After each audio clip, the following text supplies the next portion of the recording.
Hello, best team ever, and welcome to January. I love the beginning of the year. I love new fresh starts. I love new goals. I love looking back at what we have achieved, where we've come in life, everything from, fitness to business to family to just life. I really like goals because I like the chance to see where I've come and where I'm going, because invariably there are some goals that always stay the same. We were just talking about, we could have titled this, how to have this be the last year that you lose 20 pounds on your goal list, because you'll actually really do it. So we have been chatting, hello Rihanna, and have decided to come up with a three-part system, at least right now. We might add to it, but for right now, it's 3 parts of how to help you absolutely crush your goals this year. How to really, truly make your goals so that they will happen, and so that you won't be making the same goal next year, because you'll be moving on to new goals if you follow our system. So today we're starting with part 1. We're gonna try to keep this short and sweet, so this isn't like an hour broadcast. Hello, Rihanna. And oh, you can see my table that I need to clean off, but so we don't want this to be long. We want it to be short and sweet. The goal is just like, a 10-minute little key. So this is part 1 for how you're going to never have to make that same goal again next year, because you're going to be moving on to the next goals. And that's really exciting to me. So it all kind of started with this is probably backwards, that's okay. But this started with this book that I read. It's by Simon Sinek, and it's called Start With Why, as well as I saw his YouTube. And he talks about, well, you're really good at explaining stuff like that. Do you want to talk about his Start With Why? Just the generic, if not, it's okay. I didn't mean to put you on the spot. Just in general, what's the purpose of why? Like, what did he find out about where you start? Well, I think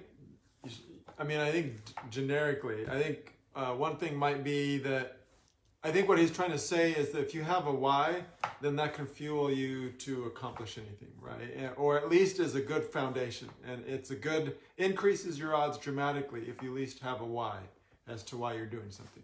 If not, then you're just doing something robotically without passion and purpose. You're just doing it. Yeah, it's also been said that if you find a why, if you have a why, then you can figure out any how. So that's kind of what we're going to talk about today, is the importance of finding your why. And it's not just a why of, I want to make more money. Money is not a why. It's not, but that can be part of your why. If you want to make more money because you want to quit your job because you really want to be home with your kids, or because you want to I know we had one of our team members, her why for a lot of years was because she wanted to take her family on a lavish Disney World vacation, and she wanted to be able to just splurge and give them the trip of a lifetime. So she could have just said, I want to make a certain amount of money, knowing that that's what she would do with it. But so much more powerful is when she took it to something that was a why that really connected with her. They say in direct sales that your why should make you cry. So think about something that is so deep down inside your heart that it actually makes you, like, it brings tears to your eyes. It makes you emotional. And so she could have said, I want to make this much money, knowing that she wanted to, take her kids on a trip.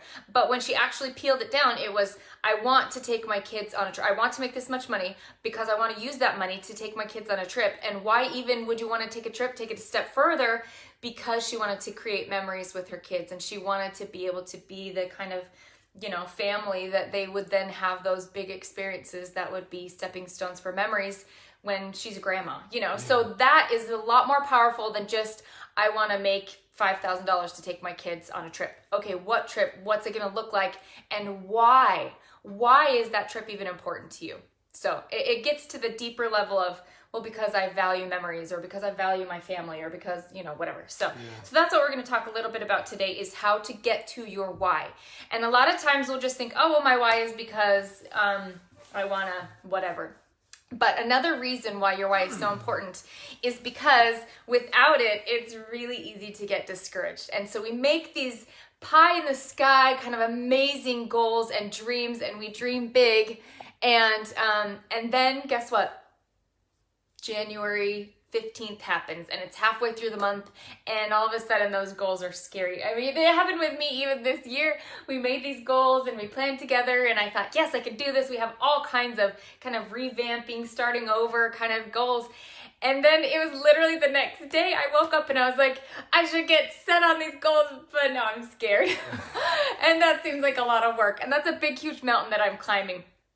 And so I think that's what we all go through, is that moment of enlightenment where we can do it and we feel so powerful and we make the goal, yes, I'm going to promote to director this year, or yes, I'm going to lose that 20 pounds, or yes, I'm going to whatever it is. And then we go to bed and wake up the next day and then we realize, oh, that's really scary. Yeah. So I was telling Rihanna and she said, oh, you need to share this because you haven't shared it in a while. She's like, I've never heard that. So the reason why I started and what's helped me for years was my why. And so that's how I can tell you from personal experience, having a true goal that's like so far inside you that it just, you have to do it or else you can't breathe. That's what will help keep you going through the rough times and through the next mornings when you wake up and you think, oh, I'm scared, I shouldn't have made that goal. I'm not really gonna do this. So we started almost 13 years ago after Dave had just graduated from graduate school, and it was a private graduate school. It was a great education. We had a great experience. I didn't go to school, but I was there with him. I supported him. I felt like I was missing a husband for a couple years there, so it kind of felt like I went through it. But anyway, and so he graduated, and we ended up, I mean, we're frugal people. He worked through it. We tried to do all that we could, but it was a private graduate school. It was very expensive, and we ended up with $100,000 in student loan debts after it was done. Oh, and I hated them. I hated them so much. Because every month, so you get those student loans and you can have them for 30 years. That's how long the loans are. You get 30 years to pay them back. And at that time, interest rates were really high. And I often say that was the biggest blessing in our lives because our interest rate was 10.25% on those student loans. So the amount of interest that we were paying every single month, and in my mind, that is just wasted in the garbage because that's not even paying back the loan. That's the interest on the loan. That was actually reading that statement every month that came was what made me just literally sick to my stomach. And I was like, I can't do this. I can't stomach this. So I was going to go get a job. So he graduated from graduate school. We had just had our third baby, our little Isaac. He was born in September, and this was February by the time I joined. And I was going to go get a job mainly to pay back those student loans. So Dave had graduated, and anyway, a story for another day. We thought we were going to move to Africa. But then that fell through after graduate school, and anyway, they still wanted him, but they didn't really want all of us to go with him. They wanted him to commute. I'm like, yeah, you don't commute from Africa. And we had a newborn and 2 toddlers, and I was like, yeah, this is not going to happen. So that kind of left us with, well, now what, as well as all the student loans. So moved in with the parents for a little bit while we reeled and figured out what in the world we were going to do. And he started his own business. Well, it was slow, and so I went to go get a job. And like I said, I had a newborn and 2 little toddlers, and I didn't want to leave them. And I got a really good job offer, and I was supposed to be starting the next day. And they were going to be really flexible with my wanting to work from home and with my kind of switching off hours with Dave for the kids and things like that. It was going to be ideal for what it was going to be.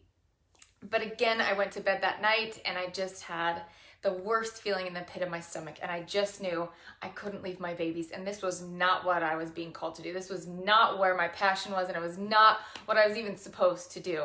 And so I flaked. I'm not a flaky person, and I called up the hiring lady the next day, and I said, I am flaking on you, and I'm doing something that's so not me, but this is not where I'm supposed to be right now, so I'm really sorry, and I can't come work for you. But then I was like, okay, well, now what? If I knew that I wasn't supposed to do that, what else am I supposed to do? And I graduated in college in business like Dave did, and so I'd always wanted to run a business, and he was growing his own business, so I was kind of part of that. But at the same time, it was slow. So I never thought of ever doing direct sales as a business, but it actually was a blessing because it's kind of out of the box. Like with your business, we were finding products, we were creating our own catalogs, we were deciding on price points and specials, and like you start from the ground up. and getting business licenses, and it's a lot of work, which isn't bad. But with Scentsy, I literally could buy my kit and join that same day and start making money that same day, because it's all literally a kit for you. And so I still didn't. I'm not the direct sales queen. I don't buy anything. I'm not a consumer. I'm not a shopper, so I wouldn't even just go as a guest to parties.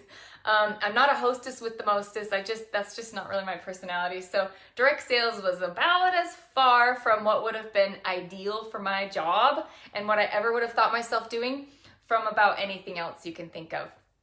But anyway, my mom, one day, she wasn't a consultant either. We just knew Orville, and the owner of the company. And she said, you know what I think you should do? And I said, what, Mom?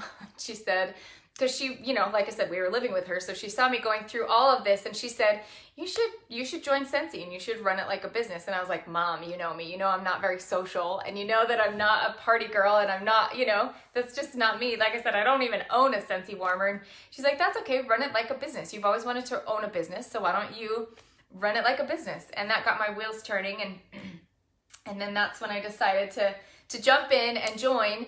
And I lined up enough parties with friends and sisters and neighbors and whatever to get my $500 in the first month so that I could pay back that $100 startup cost, because Dave was like, that's an important part of your story. You want to be able to tell people that, hey, I made my startup cost back in the first month. Because when you're starting a real business, not that Scentsy isn't a real business, but a traditional business, it takes a while to recoup that investment and that startup cost. Plus, honestly, we didn't have $100. I didn't have $100 to just waste in case it was horrible or in case I wasn't any good at it. So I was like, I better remake my investment so that I can get that back in a paycheck. So again, if I hate this, I can walk away, because I'd never done anything like that before. So anyway, because of that why, it helped me do something that I wouldn't have done. It helped me jump out of my comfort zone and do direct sales, the big bad D word, direct sales. And it helped me stay through the ups and downs that invariably come when you're embarking on something that's not easy. And so it was because of that huge student loan debt, as well as that ugly interest rate, that's what gave me my fire. That was my why. And that was what helped me go over.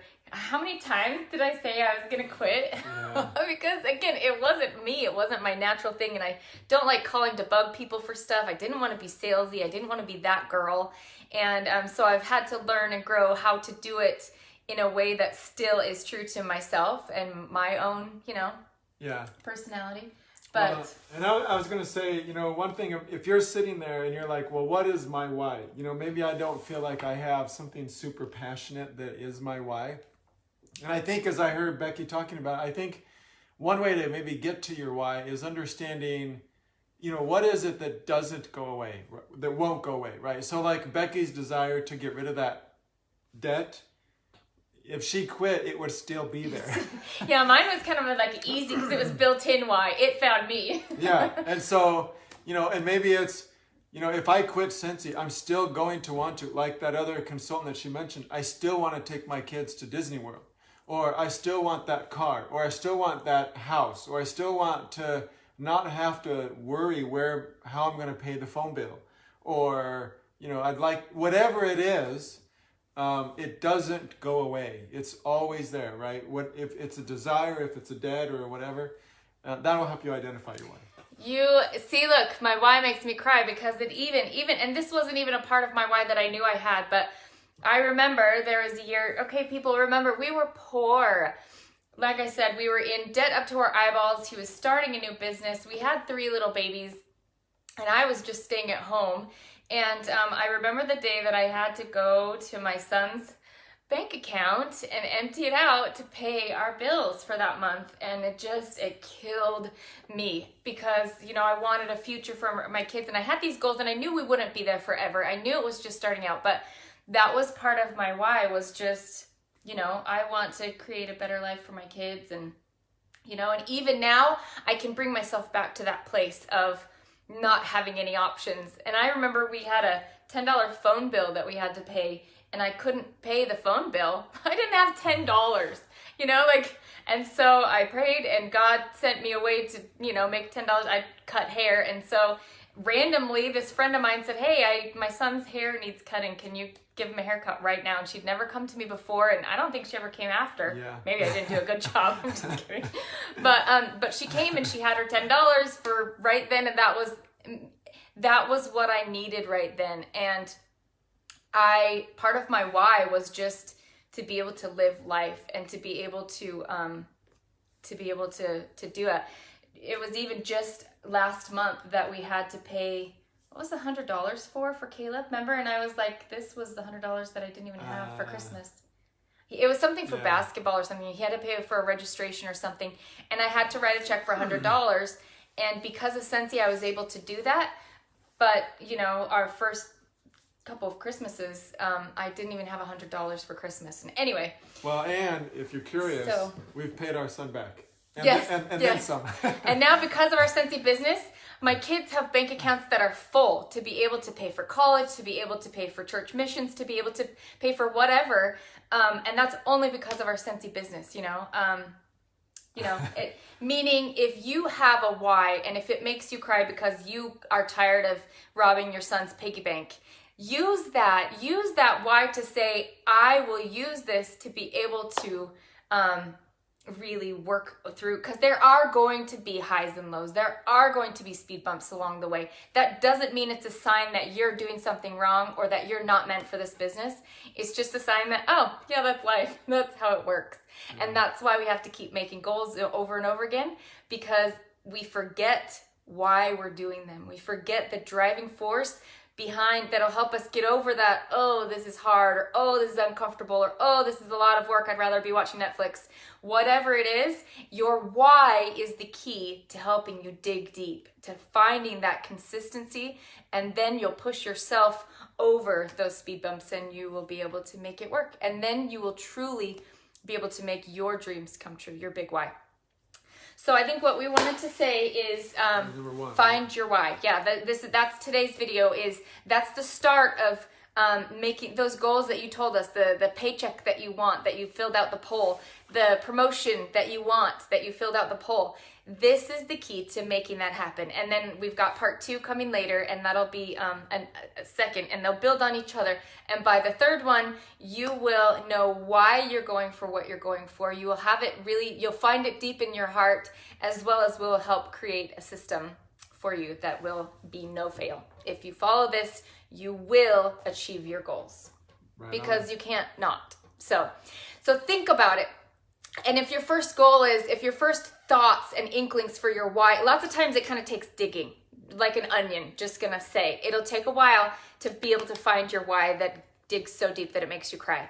So think about, just straight off the head, what are your, oh good, I'm glad, Amanda, I'm glad that it's helpful. What are your goals? What is your why? What do you think right now? If I were to say, okay, what is your why right now? What would you say? And then you write it down. And then think about, okay, if it's money, if it's quit my job, again, why do you want to quit your job? How will that change your life? What will be different in your life? What will that open up, whether it's time or money or opportunities or recognition or self-development, whatever it is, you've got to find what's inside your little heart that is so strong that will compel you to do the hard things, that will compel you to keep going when you want to quit. Because again, everybody goes there. It's not just you. It's not a sign that you're destined to quit, to fail. It's a sign that we're humans and change is hard. But so find your why. Figure it out. I would love it if you would send it to us, if you want to even just loop us in, or if you need a little help to kind of peel back those onion layers. What is your why? What do you want to do with your life? What do you feel called to do? What do you want to create with your life? And then think about why. If you want to build a new house, when we wanted to buy this house, why did I want it? I wanted to have a guest room so that we could have a room so that people could come, either Sensi people, hint, you guys are all invited, or because we live next to home office, so we had a lot of people coming in and out, and I wanted to have a place where they could come and feel welcome, and where we could welcome our team as well as family members, and I wanted that. So I had to just say, not just that I want a new house, Why do I want a new house? What about that new house will change my life? Because just having things won't change your life. But taking your family to Disney World will change your life, because that will be a moment that you guys will cherish forever if that's what you're wanting. So start with your why, but again, peel it deeper, go deeper, figure out until it hits your heart and until it resonates with you. That's when you found your why. So good luck. I'm excited. It's kind of a journey of self-discovery. It shouldn't take a long time, but kind of think it over and sleep on it, because then, like I said, tomorrow you'll wake up scared like I did. And then I was like, ugh, I'm not going to do this. Yes, you are. Then you'll go back to your why and say, why am I doing this? Why do I want to build the life that I want to build? And then that will help you. So anyway, sorry, this has gone longer than probably my 10 minutes because it doesn't have a timer on here. But you know I love you guys. And you know we just love to just relate to you and help you see that anything is possible. You just have to figure out why you want to do it. So anyway, can't wait to hear your whys. Write it down. There's power in that paper. So write it down, and then we'll take you on to step number 2. Bye. Bye.